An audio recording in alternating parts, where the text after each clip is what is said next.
Hello everyone, Mission Impossible: The Final Reckoning has arrived in cinemas. The Final Reckoning is potentially Ethan Hunt's last mission. That's right, the last Tom Cruise Mission Impossible. It's been quite a journey nearly the past 30 years, really. I had the chance to see it, and my parents and I, as I mentioned on my Mission Impossible Memories video, I used to love watching the first film on VHS, and MI2 on Memorial Day 25 years ago, my parents took me to see the film. And Mission Impossible is one of those series that inspired me as a filmmaker, storyteller, and I've loved each entry. And it's been quite a journey these past 30 years. Today, I got to take my parents, and together as a family, we experienced The Final Reckoning. The Final Reckoning. This is a continuation of Mission Impossible: Dead Reckoning Part 1, or I guess in this case, Mission Impossible: Dead Reckoning. In that film, Ethan Hunt lost Ilsa Faust, an old arch nemesis from the past named Gabriel, killed her and was looking for a cruciform key to control this AI known as the Entity. We had new faces join the cast with Paris, an assassin, who then turns good at the end, and then Grace, a former thief, who then makes the choice to join the IMF. We also have Benji Dunn and Luther Stickle. And the rest of the cast returns in this installment. It pretty much starts where the last one left off. It was great seeing Angela Bassett back again as Madam President, but there's a briefing scene at the opening of this that just started to give me the feels. This is a very emotional, action-packed conclusion, a beautiful culmination of the past 30 years of Mission Impossible, this form of Mission Impossible. And there's a lot of callbacks. Some people may think this is a slow movie. To me, it went by very fast. It was like Dark Knight Rises, where it's nearly a 3-hour movie, but it just goes by so fast. The first 30 or 40 minutes don't really bother me as much as other people. I think the pacing of this felt more like the original film. If you go back to that film, there's not that much action until the last 5 minutes. This one has 2 gigantic action sequences. They're not short, they're 2 sequences that take up pretty much the second and third acts. But the beginning has a lot of information and characters to juggle. And this one does it beautifully. I love the callbacks. There's so many callbacks to all the films, and more specifically, there's a lot that goes back to MI1 and MI3. So I recommend watching those, but just watch all of them. You're going to get the feels if you've been a longtime fan of this culmination. And going in, I was afraid they were going to pull a No Time to Die. Luckily, Final Reckoning sticks the landing. And honestly, after the end of the first act, that is where the action starts, and it doesn't stop. They do some crazy, insane acrobatic stunts here. Tom Cruise, you're crazy. I love what he does for cinema. And the cast and crew, everybody did an amazing job in this. It's nice seeing older faces back, whether that be Kittredge, whether that be Sloan, who's now president, or even the CIA agents from the last movie. They come back. Paris has a much larger role. Grace, it's nice seeing her back, although I do really miss Rebecca Ferguson as Ilsa Faust. That's one of my favorite characters. And I'll go more into spoilers in the spoiler section, but there's some familiar faces and some nice throwbacks for longtime fans. The Entity has almost controlled all of the world's nuclear arsenal. And think Skynet on steroids. That's pretty much what it is. And Ethan Hunt is on a ticking clock. He has 72 hours to find the source code and destroy the Entity before it destroys mankind. And I have to say the stakes are absolutely high in this film. Like, Jesus Christ. Fallout felt intense just for that one little area, or Ghost Protocol felt intense for Seattle almost being nuked. This is the entire globe. I don't see how they can top this. I honestly don't. I mean, you might have to go to a space station and pull a Moonraker to top this film. This film has so much dread and stakes. And there's going to be a lot of complaints that there's not any humor. Honestly, I like Mission Impossible when it's more serious. I don't like the MCU-style humor that was like, saying, Ghost Protocol. But there is natural humor here, much like Rogue Nation or Fallout, where it's all done through emotion, through the eyes and expression. There's also some heavily emotional moments. There's also moments of dread. The submarine sequence is incredible. There's some new faces here that are great. I wish the film had more time to spend with them. If anyone gets the short end of the stick in this, it's the Entity and Gabriel. Gabriel actually liked Isai Morales as a villain. I think he's a great villain. He really just relishes punishing Ethan Hunt in this film. He basically gets off on his pain. He's just the guy that keeps twisting the knife and keeps going after people closest to Ethan Hunt. But one thing I have to say is that he's kind of more of a henchman. He always was in Dead Reckoning, but I felt like the intimidation factor he had in Dead Reckoning is completely lost here. He doesn't have that much screen time, and he just laughs or just is kind of silly. He's kind of cartoonish. And I enjoyed it, but that's one thing that let me down considering how menacing he was. I wish we got more backstory with him and Marie. Now, you can fill in the blanks about what happened, but I just would have loved to have seen it, and I think it would have strengthened not only Gabriel as a character, but it would have strengthened the rivalry of Ethan, and the stuff he does to Ethan and his team in this film would have been further enhanced by showing that backstory and more of Gabriel. But I love the third act. There's going to be so many applause-worthy moments, emotional moments. There's moments where I teared up, honestly, and I wasn't expecting that, but for a series that has lasted 30 years, and if you've watched it since the beginning, or even from Ghost Protocol on, you're going to have some fun on this, and you're going to feel emotional. This kind of had mixed reviews. I don't think it's the worst by any means, but there's definitely some better ones. For me, I still like Mission Impossible Fallout in the original 96 film more, but you know what? I don't have a least favorite. I just have a favorite and most favorite. Mission Impossible has been the most consistent franchise. If they don't mess it up with the next John Wick's the only other series in recent memory that has been like that consistently good in subsequent entries. And what makes this different is that, it's more of an auteur-driven series, the first four. They're all different directors. This wave, the past four have all been done by Christopher McQuarrie, and it's great to see how he's excelled as a filmmaker, and he just does an amazing job here. Now, I think the series probably could have benefited by ending in Fallout. Fallout was a perfect film, and you almost didn't really need a Dead Reckoning or Final Reckoning. That being said, I do appreciate this film. I appreciate the callbacks, and I appreciate the story, the action. It just gives you white knuckles, and it's just a really fun film that just went by so fast. My only complaint was that we had 40 minutes of movie previews, and I didn't get an XD poster, but I did get to order an IMAX fan event one from eBay because I didn't get to go to mine, but my parents and I enjoyed the film. If I had to give it a ranking, I'd give it a 4 out of 5. I think The Entity was a little bit of a letdown, even though it was a really intimidating enemy. I just think they could have done more. I felt like they built up so much in Dead Reckoning that this just felt like it had some course correction. But I can't fault the film because I had to go through COVID and an actor and writer strike. So there was a lot riding against this film, but I think they knocked it out of the park. And unlike some other entries that were final entries, this one stuck the landing. And it's a fitting end should they choose to accept the Final Reckoning. Or if they want to make any more, they leave it open for more missions to be accomplished. Outside of Gabriel's use and some of the story stuff, I think the only other things that kind of knocked this down for me is the music. The music's still good. It had composers that worked under Lauren Balfe, but something extra. It just needed a little bit of oomph that Lauren Balfe or Michael Giacchino or Hans Zimmer brought to some of the previous ones. And then outside of that, I love the flashbacks, but then they start flashing back to Dead Reckoning like a lot. And I know why they do that. They do that for people who haven't watched Dead Reckoning so they can follow, but there are times where I'm like, I saw the last movie just now. I don't need to see like a 40-minute recap of it, So I was just a little frustrated with that, but that's a nitpick. Other than that, it is a beautiful culmination, and Tom Cruise has really outdone himself. He left us something special as Ethan Hunt in this film. And yeah, I freaking love this. I'm going to watch this on 4K. So I give it 4 stars, and I recommend getting the 4K when it comes out. Hopefully they have the IMAX ratio like in Fallout, because I would love to watch the last 40 minutes of this movie. Before I continue to my spoiler review, feel free to let me know your thoughts of The Final Reckoning down in the comments below. Spoilers. Man, I was tearing up with Erica Sloane's debriefing, and they started showing clips from MI1, 2, 3, 4, 5, and 6. I was already getting emotional. I was like, wow, I've been watching this film series for decades, since I was 9 years old, and it was starting to hit me. The beginning wasn't rushed. I liked the callbacks even to the first film of the U.S. Embassy.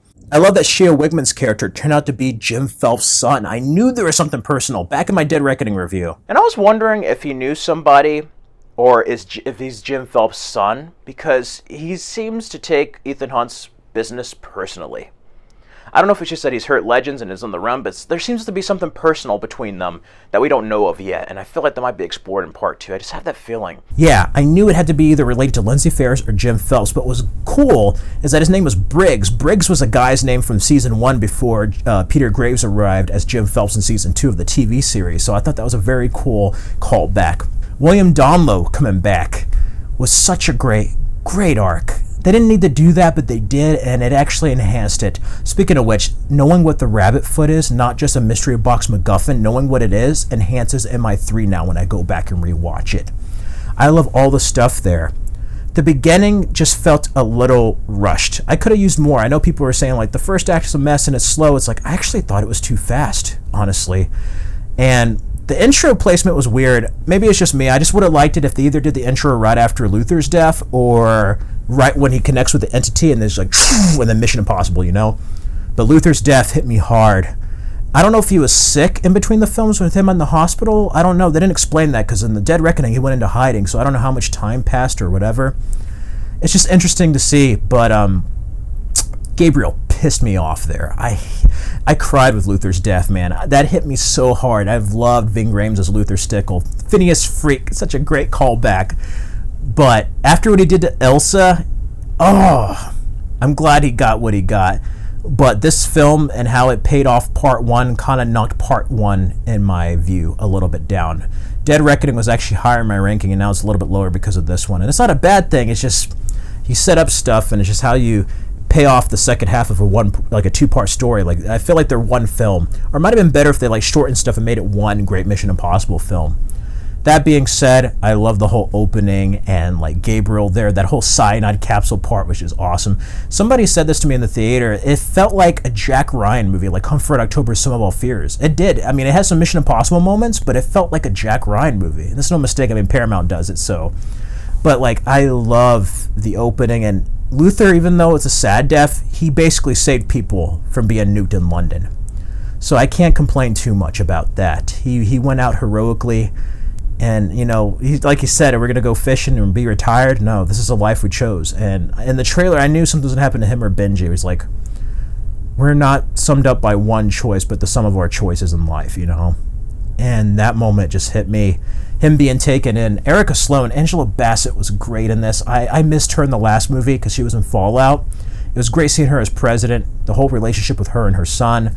And then the people around her not trusting her to trust Ethan Hunt. And you really do feel the stakes here. I mean, it is like end of the world shit. I don't know how they're going to top this. I honestly don't.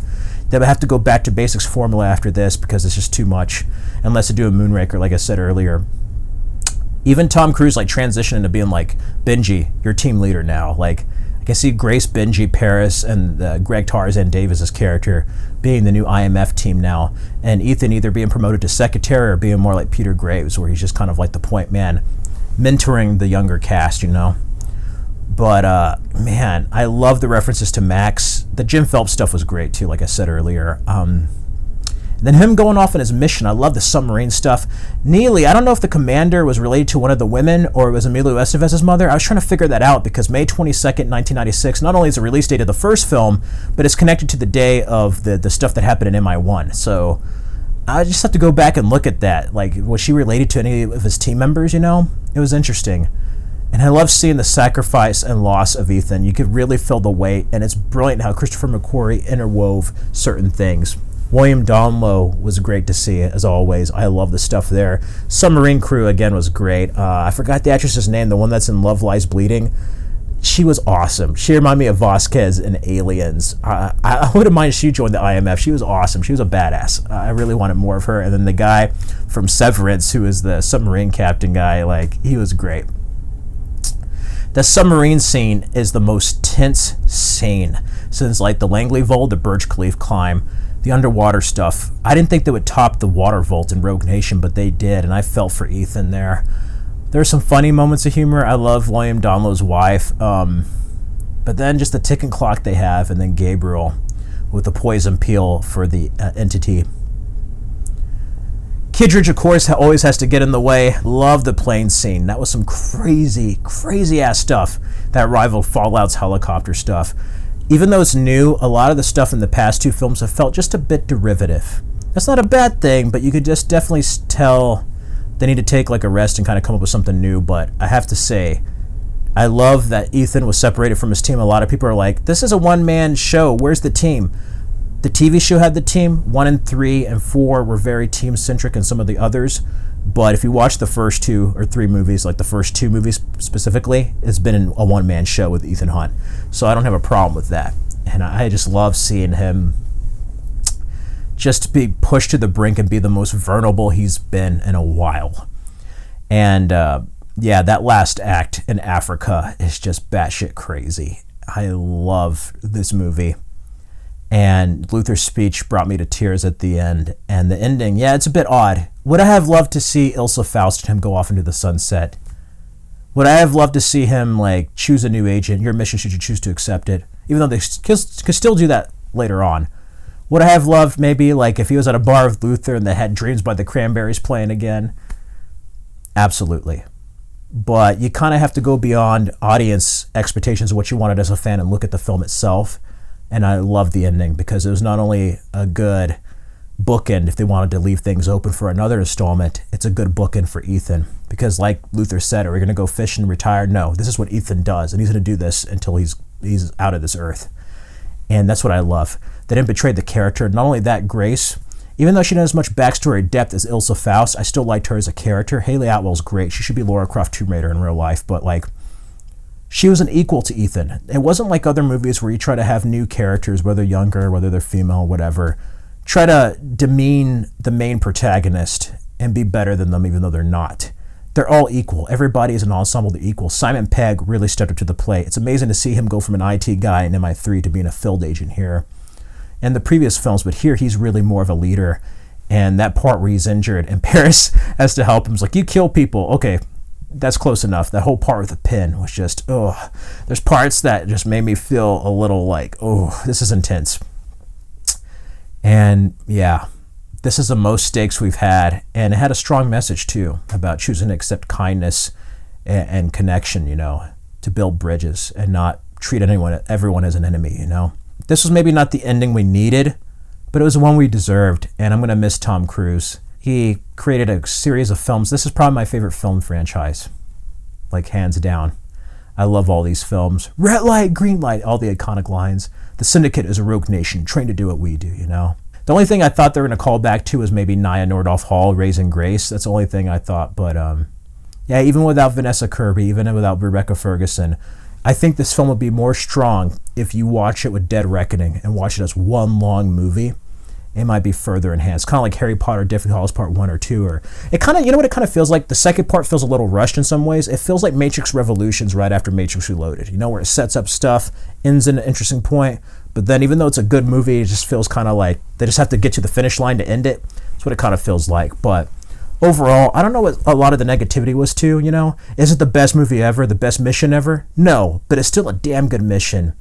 And I enjoyed it. As a longtime fan, I have no problem with the pacing. I love this movie. With the age of movies we've had lately and the endings, after No Time to Die, I was so brutally disappointed that it's honestly kind of refreshing to see them stick the landing and not treat the character like crap and actually give them somewhat of a good ending. Even though some characters close to Ethan got done dirty, in my opinion, I still like it. And with the COVID delays and the actor strikes, we've waited a long time for Dead Reckoning and Final Reckoning, and I'm glad to have finally had them, and I can't wait to add this in 4K. I could probably go over more stuff, but that's all I can think of right now at the moment. Let me know your thoughts on the Final Reckoning. If you want to talk spoilers, you can. And be on the lookout for my ranking. This is going to be a hard ranking. I have some that I like more than others, but I don't really have a least favorite in the Mission Impossible films. Thank you for choosing to accept this mission. This message will self-destruct after these videos.